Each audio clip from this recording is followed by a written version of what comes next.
دا سپیډ بوټ دی دې سم په 1400 روپۍ خبره وکړه اوس ورخېږو چکر پکې لګوو د کلي نه مېلمانه راغلي ور وختمه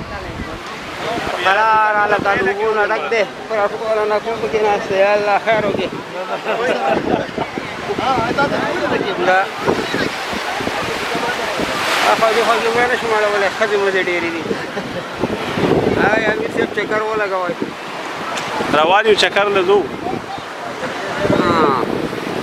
ये नाकवा है नाकवा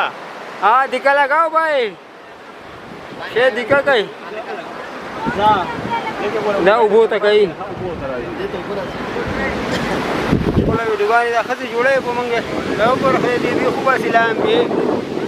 पकार ने कहीं जो सुबह भी सी लगे भी जरूर खो देखो डेरा के मर देखल बुतान दा पकार ये बस बेरतले है उनका हाल दे हो गया स्टार्ट